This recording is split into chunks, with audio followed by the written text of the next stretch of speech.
Welcome to 5 minute videos. நீங்க ரொம்ப நாளா வெயிட்ட குறைக்கணும்னு நினைச்சுக்கிட்டே இருக்கீங்க. அப்போ திடீர்னு ஒருத்தர் உங்ககிட்ட வந்து நீங்க குறைக்கிற ஒவ்வொரு கிலோ வெயிட்டுக்கும் நான் உங்களுக்கு காசு தரேன்னு சொன்னா நீங்க என்ன செய்வீங்க? நிறைய பேர் இது ஏதோ பிராங்க்னு சொல்லி கடந்து போயிருவாங்க. சிலர் அது என்னன்னு ட்ரை பண்ண சான்சஸ் இருக்கு. இப்படிப்பட்ட ஒரு வித்தியாசமான ஸ்டடி ரீசெண்டா யூகேல நடத்தப்பட்டிருக்கு. அந்த ஸ்டடியை பத்தியும் அந்த ஸ்டடியில என்ன கண்டுபிடிக்கப்பட்டுச்சுன்றத பத்தியும் தான் இந்த வீடியோல நாம பார்க்க போறோம்.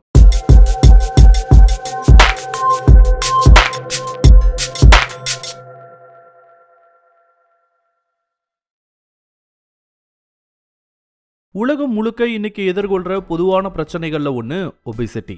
ஒரு ஸ்டாட்டிஸ்டிக் படி தற்போதைய நிலையில உலகளவுல ஆல்மோஸ்ட் 200 கோடி பேருக்கும் மேல ஓவர் வெயிட்டா இருப்பதா சொல்றாங்க. இது வரும் காலங்கள்ல இன்னுமே அதிகரிக்க தான் வாய்ப்புகள் இருக்கு. இதே நிலைமை நீடிச்சா 2030 டைம்ல எல்லாம் உலகளவுல 5ல 1 பெண் ஒபிஸ்டாவும் 7ல 1 ஆண் ஒபிஸ்டாவும் இருப்பாங்கன்னு சொல்றாங்க. தற்போதைய வாழ்க்கை சூழ்நிலையில ஒருத்தருக்கு இந்த ஒபிசிட்டி ஏற்படுவதற்கு பல்வேறு காரணங்களும் இருக்குதான். பட் மோஸ்ட்லி ஒருத்தரோட ஃபுட் ஹேபிட்ஸ் தான் அவரோட ஒபிசிட்டிக்கான முக்கியமான காரணமா இருக்கு. இந்த ஒபிசிட்டினால ஒருத்தருக்கு ஏற்படுற பிரச்சனைகளும் ரொம்பவே அதிகம். இதனால டைப் 2 டயபெட்டிஸ், ஹார்ட் டிசீஸ்ல இருந்து பல்வேறு பிரச்சனைகள் ஒருத்தருக்கு வந்துகிட்டு இருக்கு. இந்த ஒபிசிட்டி சம்பந்தமா அப்பப்போ நிறையவே ஸ்டடிஸை கண்டக்ட் பண்ணுவாங்க. அப்படி ஒரு வருஷத்துக்கு முன்னாடி யூகேல இருக்க யூனிவர்சிட்டி ஆஃப் ஸ்ட்ரில்லிங்கை சேர்ந்த சில ப்ரொஃபசர்ஸ் எல்லாம் ஒன்று சேர்ந்து இது சம்பந்தமான ஒரு ஸ்டடியை மேற்கொண்டாங்க. அந்த ஸ்டடியோட முக்கியமான நோக்கம் என்னன்னா, ஒருத்தருக்கு உடல் எடை குறைக்கிறதுக்கு பணம் தரேன்னு சொன்னா அது அவங்களோட வெயிட் லாஸ் ஜர்னில எந்த மாதிரியான தாக்கத்தை ஏற்படுத்துதுன்னு தெரிந்து கொள்வதற்காக தான் இப்படி ஒரு ஸ்டடியை மேற்கொண்டாங்க ஸ்ட்ரில்லிங் யூனிவர்சிட்டியை சேர்ந்தவங்க. இந்த ஸ்டடி கடந்த 2023ஆம் ஆண்டோட மார்ச் ஏப்ரல் டைம்ல ஆரம்பிச்சிருக்காங்க போல. யூகேவோட முக்கியமான நகரங்களான பில்ஃபாஸ்ட், பிரிஸ்டல், கிளாஸ்கோ நகரங்களை சேர்ந்த 585 ஆண்கள் கிட்ட இந்த ஸ்டடி மேற்கொள்ளப்பட்டிருக்கு. இவங்க எல்லாரோட பிஎம்ஐயுமே ஓவர் 30 தான் இருந்திருக்கு.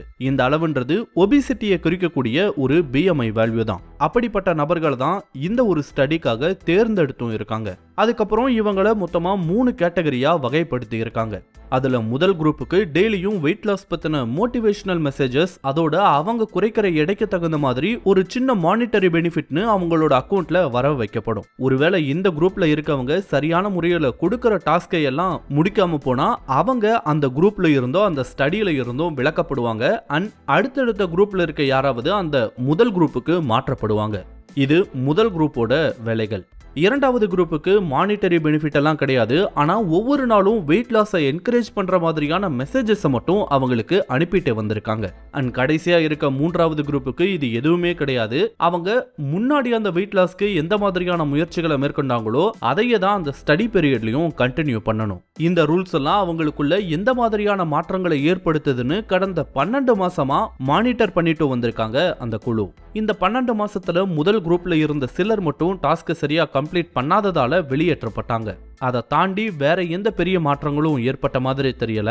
ஒரு வழியா அந்த ஸ்டடியும் 2 மாசத்துக்கு முன்னாடி கம்ப்ளீட் ஆகியிருக்கு போல. அண்ட் அந்த ஸ்டடியோட முடிவுல கிடைச்ச தகவல்கள் இன்ட்ரெஸ்டிங் ஆனதாகவும் இருந்திருக்கு. இந்த ஸ்டடியோட ரிசல்ட் மூலமா என்ன தெரிய வந்திருக்குன்னா, ஒருத்தரை அவங்களோட வெயிட்டை குறைக்க சொல்லி மோட்டிவேட் பண்ணா அதுக்கு கொஞ்சமா மானிட்டரி பெனிஃபிட் கொடுத்தா அவங்க வழக்கத்தை விட கொஞ்சம் ஆக்டிவாவே அதுல ஈடுபடுவது தெரிய வந்தது. இவங்க எந்த ஒரு பெனிஃபிட்டும் கொடுக்கப்படாத மூன்றாவது குரூப்பை காட்டிலும் 5% அளவுக்கு அதிகமா வெயிட் லாஸ் ஆகியிருப்பது கண்டுபிடிக்கப்பட்டுச்சு. அடுத்ததா ரெண்டாவது குரூப். இவங்களுக்கு மானிட்டரி பெனிஃபிட் எதுவும் கிடையாது. பட் வெயிட் லாஸ்க்கு மோட்டிவேட் பண்ற மாதிரியான மெசேஜ் மட்டும் அவங்களுக்கு டெய்லியுமே அனுப்பப்பட்டிருக்கு. இவங்களோட வெயிட் லாஸ் கடைசி குரூப்பை கம்பேர் பண்ணும்போது 3% அளவுக்கு அதிகமா இருந்துதான். அடுத்தது மூணாவது குரூப். இவங்களுக்கு எந்த ஒரு மானிட்டரி பெனிஃபிட்டும் கிடையாது, மோட்டிவேஷனல் மெசேஜஸும் அனுப்பப்படல. ஜஸ்ட் அவங்க இந்த ஸ்டடிக்கு முன்னாடி எப்படி இருந்தாங்களோ அதே மாதிரி தான் இந்த ஸ்டடி டைம்லயும் இருந்திருக்காங்க. அவங்க கிட்ட எந்த விதமான மாற்றங்களும் ஏற்படல. இப்படிதான் இந்த ஸ்டடியோட முடிவுகள் கிடைச்சிருக்கு. இந்த ஸ்டடி மூலமா என்ன தெரிய வந்திருக்குன்னா, வெயிட் லாஸ் பண்றதுல பர்சனலா அவங்களுக்கு ஏற்படக்கூடிய ஹெல்த் பெனிஃபிட்ஸையும் தாண்டி அவங்களுக்கு ஒரு மோட்டிவேஷன் கொடுக்கப்பட்டா, அதுவும் குறிப்பா மானிட்டரி பெனிஃபிட்ஸோட இருந்தா அது வெயிட் லாஸ்க்கு கொஞ்சம் அதிகமெல்லாம் இல்ல, கொஞ்சம் ஈடுபாடோட அவங்க இருக்காங்கன்றது தெரிய வந்திருக்கு.